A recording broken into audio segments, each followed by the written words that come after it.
स्वागत है आपका। आपके साथ हूं मैं आकांक्षा राजपूत। उत्तर प्रदेश के बाद प्रयागराज से देख रहे हैं आप। प्रयागराज तीर्थों में जो तीर्थराज है, ये वेदों का उचित सार है। यहां की अगर बात की जाए तो चंद्रशेखर की कर्म भूमि है ये भारद्वाज का प्रयागराज है। प्रयागराज की अगर बात की जाए तो अद्भुत है यहाँ की जीवन शैली, अद्भुत है यहाँ की जीवन शैली, चाहे गंगा का अद्भुत संगम हो या फिर हो देहाती रसगुल्ले। और बात अगर प्रयागराज की जाए तो यहां पर मत पूछो आप चाय के किस्से, क्योंकि ये तो सभी में सरताज है। ये मां गंगा का प्रयागराज है। प्रयागराज की अगर बात की जाए तो आज प्रयागराज की धरती से ये जानने की हमारी कोशिश होगी कि प्रयागराज में रोजगार को लेकर क्या अवसर पैदा हो रहे हैं, क्या कुछ बदलाव हो रहे हैं, शिक्षा को लेकर किस तरह से आगे कदम उठाए जा रहे हैं, ये जानने की हम कोशिश आज यहां से करेंगे। कुछ खास लोग हमारे बीच मौजूद हैं जिनसे हम ये जानेंगे कि प्रयागराज कितना स्वस्थ है या फिर प्रयागराज को और स्वस्थ करने में क्या कदम उठाए जा रहे हैं। शिक्षा को लेकर अगर बात की जाए तो प्रयागराज अव्वल रहा है। पहले से भी अगर हम बात करें, यहां से कई ऐसे महान लोग निकले हैं। चाहे फिर राजनीति की बात की जाए तो एक खास महत्व है राजनीति में भी, एक अलग पहचान है प्रयागराज की राजनीति में भी। चूंकि धार्मिक महत्व तो बहुत ज्यादा है प्रयागराज का देश भर में, लेकिन राजनीतिक महत्व भी बहुत ज्यादा है। इसको देखते हुए आपको ये भी हम जानकारी दें कि शिक्षा का महत्व भी प्रयागराज का बहुत ज्यादा है। तो आज कोरोना के बाद कितनी सिचुएशन बदल रही है, ये हम जानेंगे प्रयागराज से। हम ये जानेंगे कि शिक्षा को लेकर जो बुरा असर पड़ा, जो प्रभाव पड़ा, अब हम उससे कैसे बाहर निकल रहे हैं, ये जानने की हमारी कोशिश होगी। इसके अलावा स्वास्थ्य को लेकर, देखिए कोरोना के फेज में बहुत चीजें बदली हैं। लोगों ने उन परिस्थितियों में जीना सीखा है शायद जिनके बारे में हमने कभी सोचा भी नहीं था। लेकिन आज अब जो सिचुएशन है उसको देखते हुए हम ये यहां से जानेंगे कि स्वास्थ्य के क्षेत्र में क्या कदम उठाए जा रहे हैं। यहां से कुछ ऑर्गेनाइजेशंस हैं हमारे बीच, साथ ही उनसे ये जानेंगे कि सरकार से जो सहयोग मिल रहा है वो उससे कितने संतुष्ट हैं या फिर आगे क्या उम्मीद वो कर रहे हैं सरकार से कि और बेहतर किया जाए। अब मैं आपको हमारे बीच मौजूद कुछ खास लोगों से परिचय आपका करा देती हूं। सबसे पहले मैं मंच पर आमंत्रित करना चाहूंगी मेरे सहयोगी राम मोहन शर्मा, जो पैनल को आगे बढ़ाएंगे। इसके साथ ही जो फर्स्ट पैनल होगा उसका मैं परिचय आपसे करा देती हूं। हमारे साथ जोनाथन एलाल होंगे, Sam Higginbottom university of agriculture से डायरेक्टर हैं। बहुत स्वागत है आपका जोनाथन एलाल जी, मंच पर मैं आपको आमंत्रित करती हूं। इसके साथ ही गौरव गुलाटी हमारे साथ होंगे, यूनाइटेड यूनिवर्सिटी से है डायरेक्टर, आपका भी बहुत स्वागत करता है जी मीडिया। संजय कुदेशिया है हमारे साथ इफ्को से, Phulpur IFFCO United unit head है हमारे साथ, और साथ ही सुमित सिंह है आरजीएस फैशन से, सिटी स्टाइल बारकोड से। आप सभी का बहुत स्वागत करता है जी मीडिया। ये कुछ खास लोग जिनसे हम ये जानने की कोशिश करेंगे कि आगे किन बदलावों की जरूरत है या फिर अभी क्या कदम उठाए जा रहे हैं प्रयागराज को और ज्यादा खूबसूरत बनाने के लिए, या फिर जो उम्मीदें हैं उनकी सरकार से वो क्या कुछ हैं, ये जानने की हमारी कोशिश होगी। और अब इस पैनल को आगे बढ़ाएंगे मेरे सहयोगी Ram Mohan Sharma. Over to you Ram. बहुत बहुत शुक्रिया आकांक्षा आपका। और प्रयागराज के परिचय के विषय में तो गोस्वामी तुलसीदास भी नहीं कह सके, को कह सके प्रयाग प्रभाव। इसके प्रभाव के विषय में क्या कहा जाएगा, यह बड़ी बात है।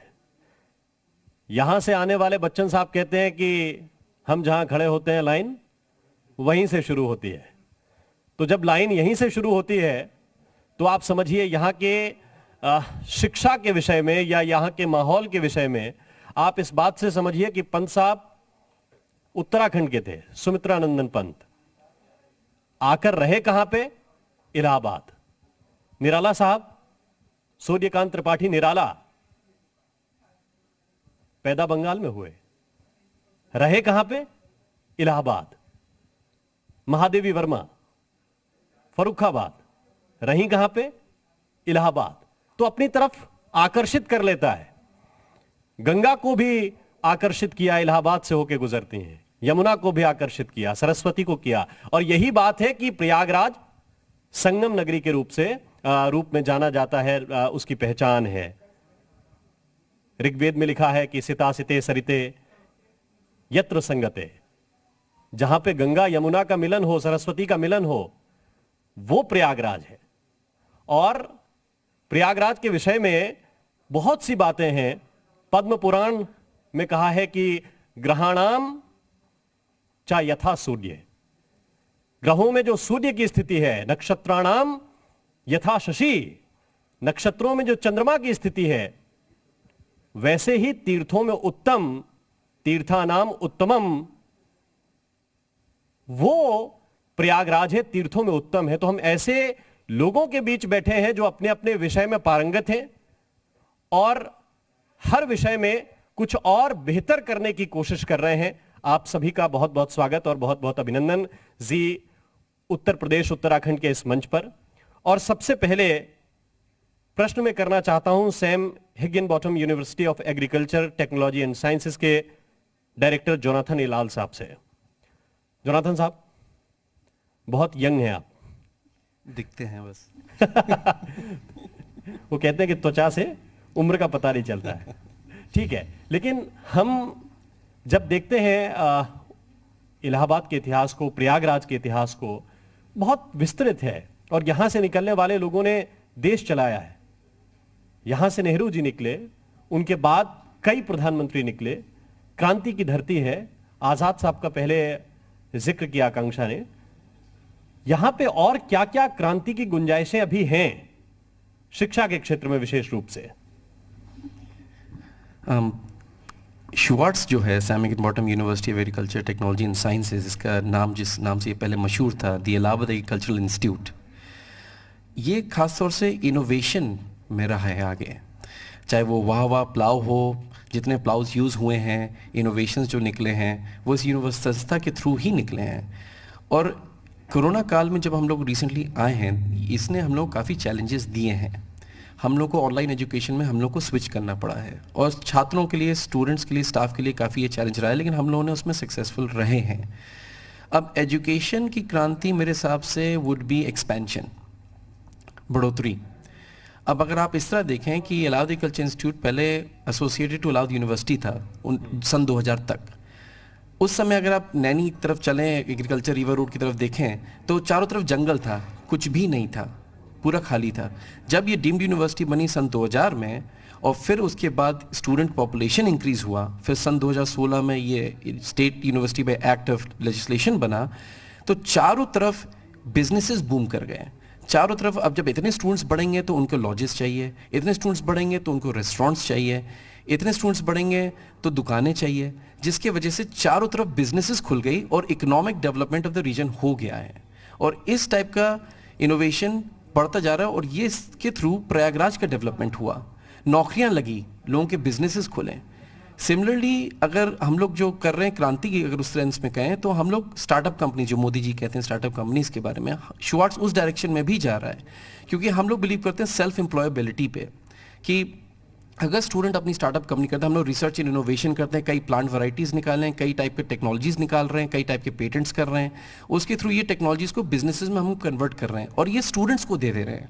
और स्टूडेंट इन बिजनेसेस को डेवलप करके अपनी कंपनीज खोल रहे हैं। जब ये अपनी कंपनीज खोलेंगे तो जो इलाहाबाद एग्रीकल्चर इंस्टीट्यूट से शुवार्ट्स हुआ, ऐसी मल्टीपल कंपनीज खोलेंगे, एम्प्लॉयबिलिटी सेल्फ भी बढ़ेगी, वो भी हायर करेंगे और उस रीजन का इकोनॉमिक डेवलपमेंट होगा थ्रू इनोवेशन। तो ये हमारा शुवार्ट्स अब कर रहा है। बिल्कुल, ये बहुत अहम है। और मैंने जैसे शुरुआत में कहा था कि संगम है, संगम है, तो कुछ लोग ऐसे एग्रीकल्चर साइंटिस्ट प्रोड्यूस करते हैं जो भविष्य में कृषि को एक नए आयाम पे ले जा सकें, नए रोजगारों की संभावनाएं तलाश सकें। और कुछ ऐसे संस्थान हैं जो उन साइंटिस्ट के जरिए नए नए इनोवेशन करते हैं। हम बात कर रहे हैं इफ्को की। सहकारिता के क्षेत्र में बहुत बड़ा नाम इफ्को है और उसके unit head, senior general manager हमारे साथ हैं संजय कुदेशिया जी। सवाल इसी बात को लेकर है कि नए नए स्टूडेंट्स आएंगे, नई नई तकनीक सीख के आएंगे, फिर वो इफ्को ज्वाइन करेंगे और इफ्को लौट के किसानों को क्या दे रहा है, इफ्को का रिटर्न क्या है? क्योंकि हम तो देखते हैं कि सहकारी संस्था में जब आप खाद लेने के लिए जाइए तो पहले तो मारामारी इसी बात की कि खाद समय से मिल जाए, फिर वो 50 किलो की एक बोरी लाद के जाएं, फिर वो 1-2 मजदूर लगाएं जो खेतों में उनका छिड़काव करें। नया इनोवेशन क्या है? देखिए, इफ़को जो है सिर्फ किसानों की संस्था है और हम लोगों को अब तक मतलब हम लोगों ने अपनी 50वीं सालगिरह 2017 में मनाई और जो अब जब हमने शुरुआत की थी 1967 में तो कुल 57-58 सहकारी संस्थाएं थी किसानों की जोड़ के और एक 6 लाख रुपए के इन्वेस्टमेंट से शुरू किया था। आज हम लोग इतना ग्रो कर गए हैं, सिर्फ किसानों की सोसाइटी हमसे जुड़ी हुई है 35,000 से ऊपर और इफ़को का जो मार्केटिंग का सेटअप है, जो हम लोगों का सेट है, वो हम किसानों को डायरेक्ट खाद पहुंचाते हैं। जो सोसाइटीज़ हमसे जुड़ी हुई हैं उन सोसाइटीज़ के जो किसान भाई हैं, उनके मेंबर हैं, उनके घर तक खाद पहुंचाने का काम इफ़को करती है। तो जो यूरिया है, डीएपी है, अब हम एक स्टेप अहेड जा रहे हैं। हमारे जो आज के हमारे जो प्रेजेंट मैनेजिंग डायरेक्टर हैं डॉक्टर यूएस अवस्थी, वो उन्होंने एक नया प्रोडक्ट जैसे नैनो फर्टिलाइज़र, नैनो टेक्नोलॉजी को इंट्रोड्यूस किया है। नैनो टेक्नोलॉजी हमारे एक प्योर इनोवेशन है जो एक बोरी खाद जो हम लोग खरीदते हैं उसके में एक आधा लीटर की बॉटल में उसे कन्वर्ट कर दिया। जो आधा लीटर की बॉटल है वो ऑलमोस्ट 45 kg ऑफ यूरिया उसके ट्रांसपोर्टेशन है। अब हम लोग आज कलोल प्लांट अपना उसको कैसे कवर किया जाए, तो ये नैनो फर्टिलाइज़र कॉस्ट कम करेगा। मे बी जो हमारी जो कॉस्ट ऑफ प्रोडक्शन है यूरिया की वो करीब 1000 रुपये पर बोरी बैठती है, उसके बाद हम किसानों को सब्सिडाइज रूप में देते हैं 300 रुपये में। तो गवर्नमेंट को भी इस नैनो यूरिया से फ़ायदा है कि आधा लीटर की बोतल हम 240 रुपये में देंगे किसान को। आप लोग ताली बजा सकते हैं इसके लिए, जो किसान भाई सुन रहे हैं और अभी भी वो 50 किलो की बोरी उठाने के लिए उनको आदमी चाहिए। और फिर क्या होता है ना, किसान जो थोड़े मतलब मैं सब किसान भाइयों से ये नहीं कहता कि वो 50 किलो की बोरी ले जाके उसका छिड़काव करते हैं, 2-3 मजदूर लगाते हैं, तो ये जो लेजीनेस होती है तो इस तरीके से बिखेर देते हैं कि वो 40% और इवन लेस यूरिया का हम लोग यूटिलाइजेशन कर पाते हैं। उसके बाद ये हमारा ये जो वो आप जड़ों में डालते हैं 60% यूरिया हमारी चली जाती है, वो एनवायरनमेंट को भी नुकसान करती है। उससे हमारा ज़मीन में होता क्या है कि जब वो ज़मीन में जाती है तो कुछ परमानेंट सॉल्ट बना, जो भी हमारे आयरन या जो भी अच्छी चीज़ें पेड़ के लिए अवेलेबल होती हैं वो कन्वर्ट हो जाती हैं परमानेंट सॉल्ट्स में, जो फिर पेड़ों को नहीं मिल पाती। तो ये सब चीज़ें जो हैं, हम अगर नैनो यूरिया का स्प्रे करेंगे तो हम प्लांट्स के ऊपर करेंगे, तो जो पत्तियां हैं, लीव्स हैं, उनके ऊपर स्प्रे होगा, उससे जो स्टोमेटा है वो उसको प्लांट की ग्रोथ में काम आएगा। तो अब नैनो का कन्वर्जन ऑलमोस्ट 80 to 90% है। तो 2 तरीके से किसानों को फ़ायदा होगा, एक तो उनकी यील्ड बढ़ेगी, उतना एक उनको यूरिया कम यूज़ करना पड़ेगा, और आगे मतलब ये एक इस सदी का सबसे बड़ा इन्वेंशन होगा। हम लोग उम्मीद करते हैं कि ये मेक इन इंडिया का कार्यक्रम जो हमारे डॉक्टर यूएस अवस्थी जी ने चालू किया है और ये रिसर्च हम लोगों ने की है, ये वर्ल्ड वाइड पेटेंट इफ़को का है। पूरे दुनिया में जहाँ पे भी ये नैनो यूरिया बेचा जाएगा वो उस इफ़को के नाम से ही जाएगा। इंडिया में अभी हम लोगों ने अर्जेंटीना, ब्राज़ील से भी कॉन्ट्रैक्ट किया है टेक्नोलॉजी ट्रांसफ़र का। इंडिया में विद इन इंडिया हम लोगों ने NFL, RCF को विदाउट एनी रॉयल्टी उनको ये टेक्नोलॉजी ट्रांसफ़र की है कि जिससे नैनो यूरिया का और विकास हो। इवन हमने IIT दिल्ली को भी एंगेज किया है कि इसमें फर्दर कितना R&D हम लोग कर सकते हैं। बिल्कुल, ये बहुत बहुत अहम आप बता रहे हैं। प्रधानमंत्री नरेंद्र मोदी जब बने थे उन्होंने कहा कि यूरिया को अलग तरीके से भी इस्तेमाल किया जाता है, तो इसको नीम कोटेड कर दीजिए तो ताकि सिर्फ किसान इसका इस्तेमाल कर सकें। अब आप एक नई टेक्नोलॉजी के बारे में बात कर रहे हैं। आप बता रहे हैं कि एक बोतल जो 500 ml की होगी और 200-250 रुपए में मिल जाएगी, 240 रुपए में मिल जाएगी, और वो काम वही करेगी जो 50 किलो की बोरी का। सबसे बड़ी बात है किसानों को तो फायदा है कि उनकी फसल बढ़ जाएगी। सरकार को 35,000 करोड़ की सब्सिडी बचेगी कम से कम। 35,000 करोड़ की सब्सिडी बचेगी, जमीन भी बचेगी, जमीन भी बचेगी, उसको किसान के औरों के डेवलपमेंट, बिल्कुल किसानों के औरों के डेवलपमेंट में यूज कर सकते हैं हम उसको। ठीक, और इसको आप वैसे ही स्प्रिंकलर के जरिए डाल सकते हैं जैसे आमतौर पर आप दवाइयां कीड़े मारने वाली डालते हैं। बिल्कुल बिल्कुल, हम उसका भी इंतजाम कर रहे हैं। हम लोग कुछ ऐसी एजेंसीज हायर करने की कोशिश कर रहे हैं कि जो ड्रोन से इसका स्प्रे कर दें पूरे खेतों से। हाँ, पूरा लगा के उसको ड्रोन से स्प्रे कर दें, उसका इफेक्टिव स्प्रे रहे। ये हम छोटे छोटे अपने जो भाई लोग हैं उनसे एजेंसीज, एक एम्प्लॉयमेंट जनरेशन होगा उसका। जी बिल्कुल। तो ये नई टेक्नोलॉजी है, और ऐसी नई तकनीक कहाँ से निकलती हैं? वहां से जहां से आप इनोवेशन के फील्ड में कुछ नया करते हैं, कुछ कोशिश लगातार करते रहते हैं। हमारे साथ इस वक्त गौरव गुलाटी साहब भी हैं, आप यूनाइटेड यूनिवर्सिटी के डायरेक्टर हैं। और गुलाटी साहब, ये सवाल जरूर है, हमने कहा कि प्रयागराज वो धरती है जहां से नए नए नायाब हीरे निकले हैं। सवाल इसी बात का है कि यहां पर शिक्षा के केंद्र पुराने भी हैं, और आप जैसे लोग जो हैं वो प्राइवेट सेक्टर में भी नई तरह की एजुकेशन, नई टेक्नोलॉजी का प्रयोग करते हुए शिक्षा दे रहे हैं। क्या विशेष आपकी यूनिवर्सिटी की तरफ से किया जा रहा है? सर, शिक्षा पहले भी दी जाती थी, अभी भी दी जा रही। मैं कह सकता हूँ कि नेचर उसका चेंज हो गया है, उसकी शेप चेंज हो गई। इलाहाबाद इज़ वेल नोन, एक ज़माने में IAS, PCS जितने बड़े गवर्नमेंट जॉब के लोग हब था उसका है। हाँ, Harvard of the east, Oxford of the east, कई नाम थे इलाहाबाद के। और over a period of time शायद उसका इम्पैक्ट थोड़ा सा घटा, लेकिन डिफरेंट टाइप ऑफ एजुकेशन ने टेक ओवर कर लिया।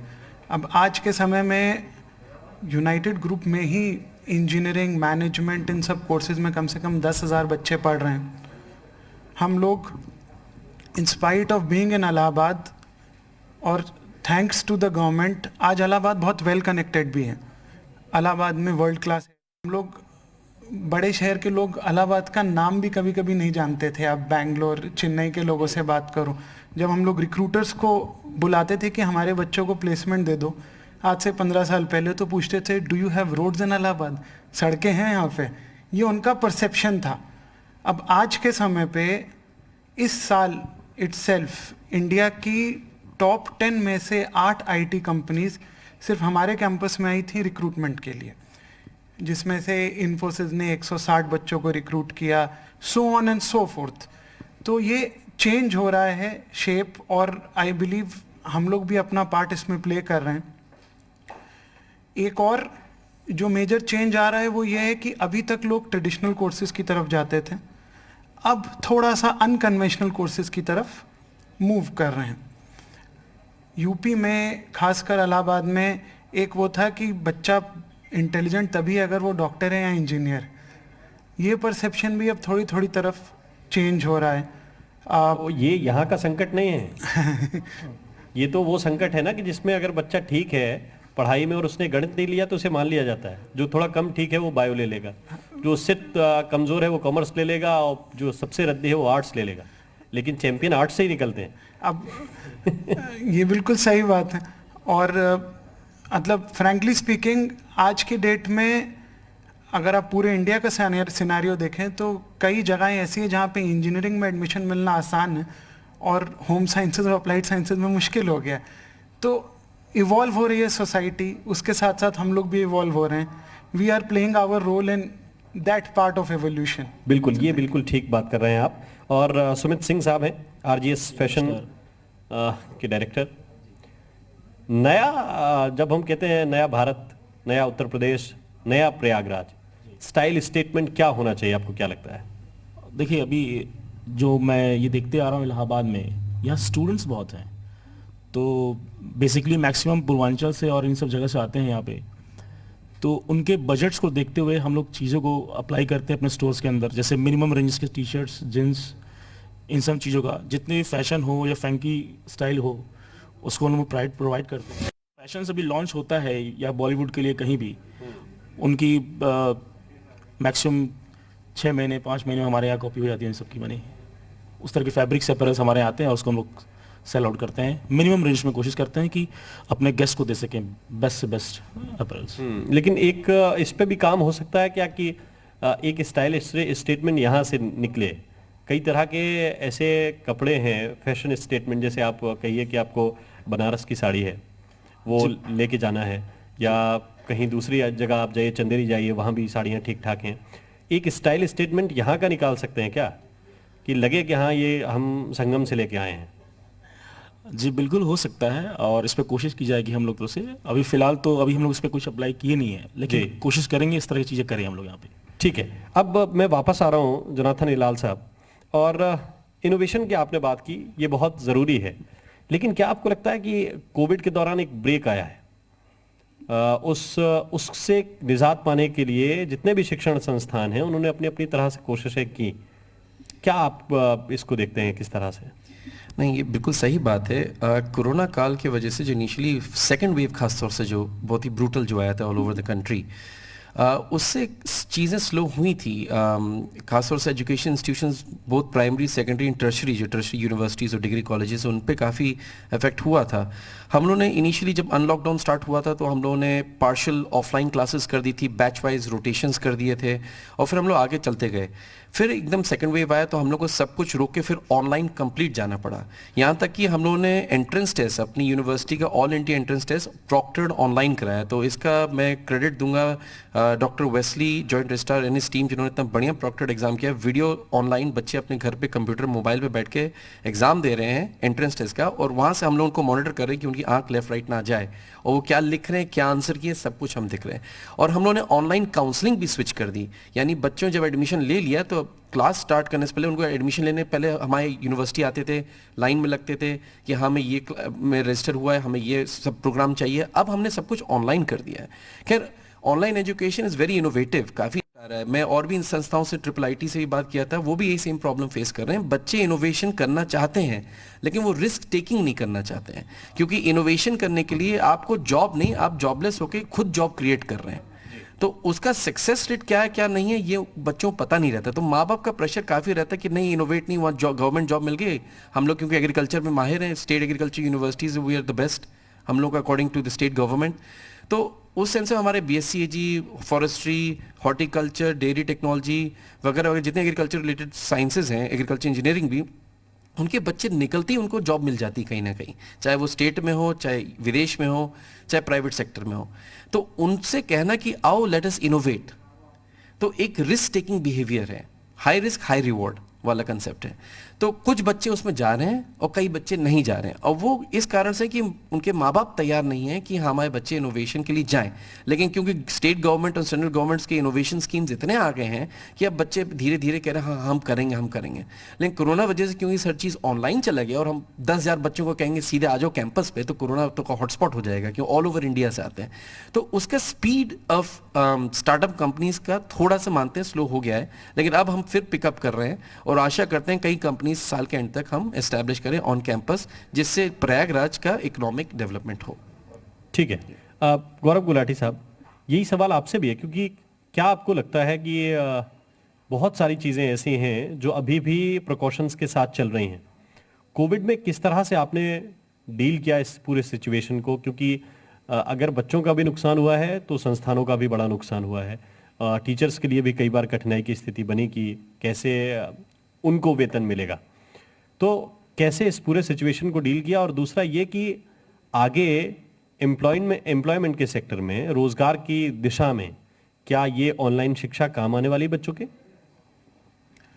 अब कोविड की टाइमलाइंस इस समय ऑलमोस्ट इनफाइनाइट जैसी लगती हैं। जब कोविड शुरू हुआ था पिछले साल, तो obviously like every other good institution हम लोगों ने भी ऑनलाइन टीचिंग शुरू की। शुरुआत में उसको ये सोच के शुरू किया कि महीना 2 महीना चलेगी, तो सीरियसनेस तो थी लेकिन वो एक्सटेंड नहीं था।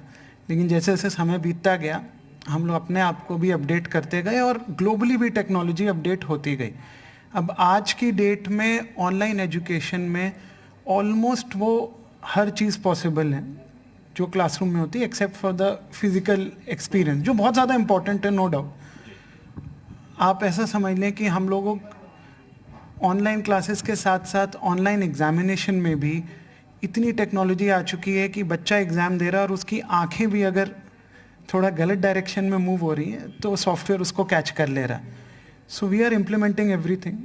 आज ऑनलाइन टीचिंग हो रही है।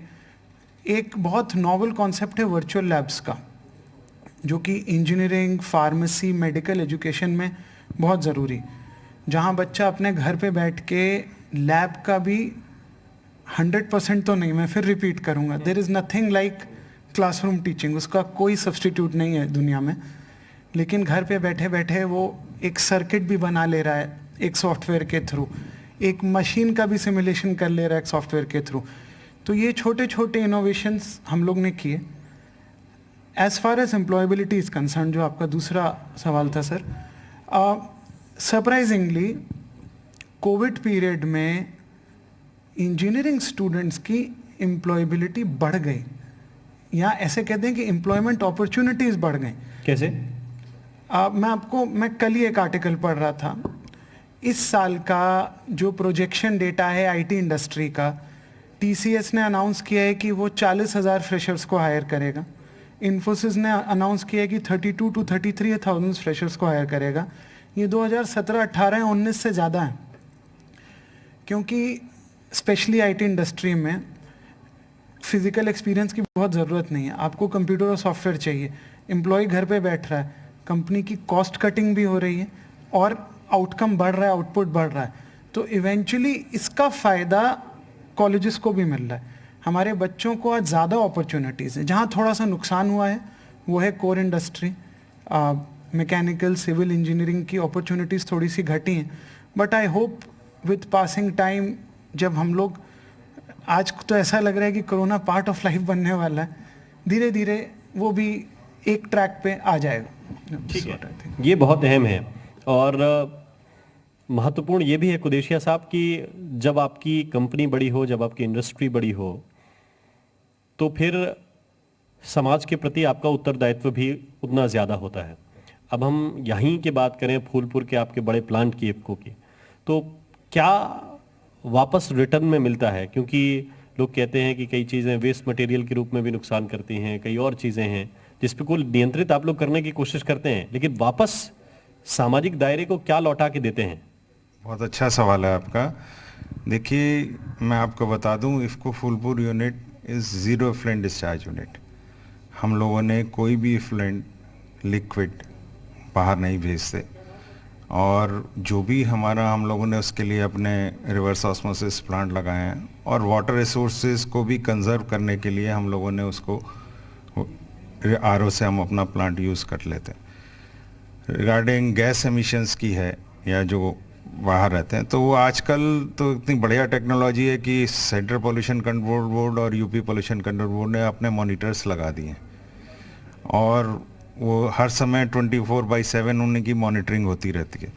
तो उससे वो जो डाटा उनको जाता है, हमारे मोबाइल्स उन पे हैं, वो तुरंत अलर्ट हम पे वापस आता है अगर कोई अपसेट होता है। तो रिगार्डिंग एफ्लुएंट या आसपास की फ्लोरा फौना को, या आसपास की सामाजिक जो भी हमारे लोग रह रहे हैं उनको नुकसान ना हो, उसका हम लोग पूरा ख्याल रखते हैं।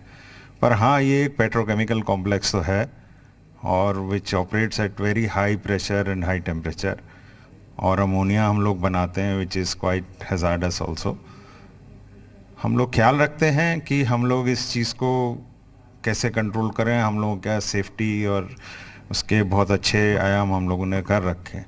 इसके अलावा भी हम आसपास के जो लोग हैं उनके लिए हम लोग बहुत कार्य करते हैं। जैसे हमारा एक इंडस्ट्रियल रूरल डेवलपमेंट प्रोग्राम है, उसमें कि साफ़ जल की सुविधा, हमारे जो 8 किलोमीटर का एरिया है, हमारे इसका जो भी क्षेत्र है, उसमें हम प्योर ड्रिंकिंग वाटर के लिए, टॉयलेट्स के लिए, लोगों के जो स्कूल्स हैं, हमारे जो आसपास के जो छोटे छोटे स्कूल्स गांव के बच्चों को पढ़ाने के लिए, उनके डेवलपमेंट के लिए, ऐसे बहुत से, जैसे गरीबों को कंबल वितरण करना, सोलर लाइट का डिस्ट्रीब्यूशन, ये सब तो हमारा आईआरडीपी का प्रोग्राम चलता ही रहता है। ये तो एक बहुत नॉर्मल। उसके अलावा हमारा एक कॉर्डेट इंस्टीट्यूट है, उसमें साल में कम से कम 1000 किसानों को हम ट्रेनिंग देते हैं मॉडर्न एग्रीकल्चर की।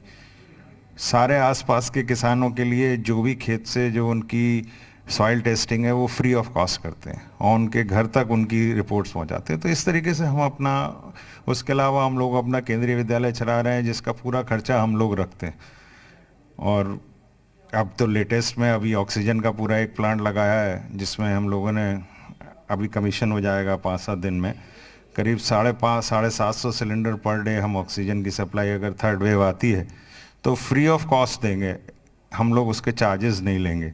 वो प्लांट लगा के ऑक्सीजन हम लोगों को सप्लाई करेंगे, जिससे जो इस बार जो हम लोगों की जो ऑक्सीजन की जो कमी हुई है उस पर थोड़ी मदद हो जाएगी सरकार की, बस ये है। कभी कभी जो कठिनाई है उसमें इंडस्ट्री बड़ा योगदान करती है, और ये ऑक्सीजन वाली जो क्राइसिस थी उसमें तो वाकई बहुत अच्छा काम हुआ है, और आगे भी अगर आपकी योजना आगे की है। बिल्कुल, हम लोग पूरी तरह से, हमारा जो आपके जिला अधिकारी हैं प्रयागराज के, उनसे बराबर संपर्क है, और हम जितने भी गवर्नमेंट के हॉस्पिटल्स हैं उनकी जो रिक्वायरमेंट है, मेरे ख्याल से हम 750 सिलेंडर पर डे अगर भरेंगे तो इलाहाबाद रीजन कवर हो जाएगा। इलाहाबाद रीजन कवर हो जाएगा। इलाहाबाद रीजन का जैसे मैंने बात की, एक ब्रांड बनाने के लिए, ये सवाल सुमित जी आपसे है, एक ब्रांड बनाने के लिए सबसे विश्वसनीय चीज़ तो ये है कि आपने एक बार ब्रांडिंग के जरिए कोई चीज़ बेच तो दी, लेकिन जब रिटर्न वहां से आएगा ग्राहक की तरफ से जी, और वो उसको यूज करने के बाद अपना रिव्यू देगा, वो बहुत महत्वपूर्ण है। उसको लेकर किस तरह से आप लोग काम कर रहे हैं? देखिए, अगर हमारे प्रोडक्ट में कोई कमी है तो बिल्कुल उस पर ध्यान दिया जाता है, एक्शंस ली जाती है, और जो कमियां हैं उसका निवारण किया जाता है। और वैसे बेसिकली मेरा एक्सपीरियंस है इस 10-12 साल में कि बहुत रेयर ही कुछ ऐसे इश्यूज होते हैं, क्योंकि हम मार्केटिंग में देखें तो हम इतना एड्स, होर्डिंग्स, सारी चीज़ें डिस्प्ले करते हैं, और अगर हम अपने गेस्ट के साथ ही गलत करें तो वो ठीक है नहीं। तो इसलिए प्रोडक्ट बहुत ही माने रिलायबल ही होता है, एजिंग के हिसाब से उनका डिस्प्ले हो जाता है, फिर डिस्काउंट्स लग जाती हैं, और कोई चीज़ ऐसा बहुत रेयर ही इश्यूज आती है हमारे पास इन सब चीज़ों का कि मैंने गेस्ट यूज़ किया उसके बाद उनको चीज़ें ख़राब मिली, बहुत रेयर होता है ये। तो आरजीएस की क्या यूएसपी है? देखिए, एक नो आस्क पॉलिसी चलती है हमारे यहाँ। उसमें ऐसा है कि बेसिकली 7 डेज़ लिखा रहता है, 1 महीने लिखा रहता है, लेकिन अगर गेस्ट हमारा 2 महीने बाद भी आता है, कोशिश करते हैं, और वो एजिंग में नहीं है हमारा प्रोडक्ट, तो हम उसका एक्सचेंज तुरंत लेते हैं इमीडिएटली, और उनका डाटा हमारे पास रहता है। उनका बेसिकली कोशिश करते हैं कि मोबाइल नंबर से भी, या फिर बिल नंबर से ही, या फिर अमाउंट से ही हम उस बिल की कैटेगरी से सारा डिटेल निकाल लेते हैं और उसका एक्सचेंज करते हैं। गेस्ट को मैंने हर ढंग से सर्विस देना चाहते हैं, जिससे कि वो अपने आप को फील करे कि भाई मैं परफेक्ट जगह पे आया हूँ। वापस रिटर्न मिल रहा है उसका? हाँ बिल्कुल बिल्कुल, मैं तो बता रहा हूँ 12 साल से हम लोग कर रहे हैं आज, और हम एक स्टोर लेकर आए थे। आज मेरा यहाँ पे ठीक ठाक 5-6 एस्टेब्लिशमेंट हैं, और मैं रेस्टोरेंट फील्ड में भी हूँ यहाँ पे। आज क्लब हम एक रन करा रहे हैं यहाँ पे, उसका भी हमें अच्छा मिलता है। ठीक है, अगर आप जिसको कहते हैं कि बोएंगे अच्छा तो जाहिर कि फसल अच्छी होगी, बशर्ते फर्टिलाइजर वो बोतल वाला लगे। जी बिल्कुल। छोटा सा ये जोनाथन साहब, ये बड़ी बात है कि शिक्षा को रोजगार परक होना चाहिए। आप भी इस पे फोकस कर रहे हैं, सारे जो विश्वविद्यालय हैं वो भी इस बात पे फोकस कर रहे हैं कि शिक्षा रोजगार परक होनी चाहिए। लेकिन अलग से जिसकी बात आपने कहा कि इनोवेशन होने चाहिए, तो इनोवेशन के लिए लोग बचते हैं। अब आप अगर किसी चीज के प्रमोटर हैं तो कैसे कहेंगे बच्चों को कि आपको देखिए इसमें आना पड़ेगा, क्योंकि नई चीज या नया कोर्स जब भी आता है तो वो नए रोजगार लेकर आता है, और कंपटीशन उसमें ना के बराबर होता है। आप साधारण किसी को बीएससी एजी करा दीजिए तो उसको उसी रेस में छूट जाना है जिसमें पहले से करीब 20,000 या 50,000 स्टूडेंट्स आपसे पहले डिग्री लेकर बैठे हैं। ये बात बिल्कुल सही है। मैंने देखा है कि जो बच्चे जहाँ तक जो दूसरे शहरों से आते हैं हमारे यहाँ पढ़ने, उनको जो मेरा पर्सपेक्टिव रहा, हो सकता है कि क्योंकि सैम्पल पॉपुलेशन स्मॉल था, क्योंकि मेरे 10,000 बच्चे हैं, सारे 10,000 से मैं इंटरेक्ट नहीं करता। जो बच्चे मेरे पास आते हैं, बच्चे काफ़ी मोटिवेटेड रहते हैं, क्योंकि 2 प्रकार के बच्चे होते हैं। मैं बताऊँ, फॉर एग्जांपल होता क्या है कि बच्चे आते हैं, जब काउंसलिंग में आते हैं, कहते हैं इसमें एडमिशन ले लो, इसमें नौकरी मिल जाएगी। ये आजकल का ज़माना हो गया है। तो हमारे टाइम में बच्चे थे कि पैशन, कि हमें इस सब्जेक्ट में इंटरेस्ट, जैसे मैं बायोटेक्नोलॉजिस्ट हूँ, मुझे बायोटेक्नोलॉजी में इंटरेस्ट है, किसी को एग्रीकल्चर में इंटरेस्ट है। आजकल बच्चे थे सर इसमें अगर मैं एडमिशन लूँ मुझे जॉब मिल जाएगी, 100% प्लेसमेंट हो जाएगा। और यूनिवर्सिटीज़ इसको इंटरेस्टिंग डायरेक्शन में ले गए हैं कि हम 100% प्लेसमेंट शो कर रहे हैं ऑल ओवर द कंट्री। बल्कि यूनिवर्सिटीज़ की जिम्मेदारी प्लेसमेंट शुरू से थी ही नहीं, वो एक ऐसा ट्रेंड चल गया है। लेकिन कुछ बच्चे हैं, अच्छा, फॉर एग्जांपल कई बच्चे ऐसे करते हैं कि हमें नौकरी नहीं मिल रही तो हम पीएचडी कर लेते हैं। तो हम बच्चों को बेटा पीएचडी मत करो, पीएचडी पैशन से होना चाहिए, पैशन से रिसर्च होगा, रिसर्च से इनोवेशन होगा। तो मैं कई बच्चों को कन्विंस करता हूँ, कई बच्चे निकलते हैं और कुछ बच्चे जो कन्विंस्ड हो जाते हैं कि yes we can take a risk, क्योंकि आपने जो कहा ना बीएससी में एडमिशन लिया और जॉब तो मिल जानी है उसको, चला जाएगा इजी रूट पे। लेकिन कुछ नया करने के लिए ऐसा नहीं कि जीरो कंपटीशन है, कि startup companies all over the country हैं, लेकिन इतना हाई रिस्क है कि उनके माँ बाप डर जाते हैं। तो फिर माँ बाप को कन्विंस करना थोड़ा डिफिकल्ट रहता है। लेकिन कई जगह हम सक्सेस पाए हैं और हमारी पाइपलाइन में कम से कम 10 कंपनी आइडियाज चल रही हैं इस समय, जिसमें बच्चे रिस्क ले रहे हैं बिना जॉब के, इन्वेस्ट करके टू स्टार्टअप। तो it's a time taking process, एक कल्चरल माइंडसेट है जो ओवरनाइट चेंज नहीं होता, थोड़ा समय लगता है। गुलाटी साहब, एक तो ये हो गया कि आप लोगों ने जो मेहनत की अपने संस्थान को बनाने में, उसको आगे ले जाने में। दूसरा, आपको लगता है कि ऐसे दौर में जबकि कठिनाई कोविड की है, सरकार के पास अपने संस्थान चलाने की चुनौती है, कोई सहयोग आप लोगों का हो सकता है? सर, इतना सहयोग हो जाए कि हमारे बच्चों को कैंपस में आने की अपॉर्चुनिटी मिल जाए, क्योंकि हम लोग बोल तो रहे थे कि ऑनलाइन टीचिंग में हमने बहुत से इनिशिएटिव्स लिए, लेकिन इन टोटलिटी एक स्टूडेंट की ग्रोथ सिर्फ क्लासरूम टीचिंग से नहीं होती। एक्सपोजर, पीयर लर्निंग, टीचर से मिलना, हज़ारों एक्टिविटीज़ होती हैं कॉलेज में। अब फॉर्चुनेटली हम लोग हायर एजुकेशन में, which means all our students are adults, जो कि वैक्सीनेट हो चुके हैं ज़्यादातर या हो जाएंगे। तो अगर गवर्नमेंट इस चीज़ में भी हमें सपोर्ट कर दे कि बच्चों को स्पार्सली ऑल्टरनेट डे या किसी भी तरीके से डिस्टेंसिंग नॉर्म्स फॉलो करते हुए कैंपस में आने की अपॉर्चुनिटी मिले, क्योंकि ऐसा ना हो कि बच्चा 3 साल 4 साल का इंजीनियरिंग या एमबीबीएस कोर्स कर ले और कभी कॉलेज में ही ना आए, तो दैट लाइफ वो इनकम्प्लीट रहेगा हर केस में। तो अगर गवर्नमेंट इस लाइन पे सोचती है और अलाउ करती है तो that will be very beneficial. In fact मैं सर की भी बात पे एक छोटा सा पॉइंट ऐड करना चाहूँगा। अभी ओलंपिक्स चल रहा है, तो मुझे ऐसा लगता है कि कभी कभी स्टार्टअप और ओलंपिक्स एक जैसी चीज़ है। मेहनत बहुत ज़्यादा है और सक्सेस रेशियो बहुत कम है। अगर हम लोग को कभी भी अपने कैंपस में या कहीं पे भी स्टार्टअप का कल्चर डेवलप करना है, तो कहीं ना कहीं कुछ ऐसे एग्जाम्पल्स हम प्रोड्यूस करें जो पहले की सक्सेस स्टोरीज हैं, तो बच्चे बहुत इंस्पायर होते हैं। मैंने अपने कैंपस में देखा है कि पहले बिल्कुल स्टार्टअप कल्चर नहीं था। एक पर्टिकुलर स्टार्टअप को एक अच्छी फंडिंग मिल गई, अच्छी मतलब बहुत ज़्यादा नहीं, लेकिन 4 करोड़ रुपए की फंडिंग मिल गई। उसके बाद से उस ब्रांच के बच्चों ने लाइन लगा ली, सबको स्टार्टअप करना है। तो कहीं एक छोटी सी success story also leads to a lot of good things. So I believe हम लोग इस लाइन पे ऐसे भी वर्क कर सकते हैं कि सक्सेसफुल लोगों को ढूंढें और अपने बच्चों से मिलाएं, तो शायद वो कुछ इस लाइन पे सोचें। हमारी भी कोशिश वही है।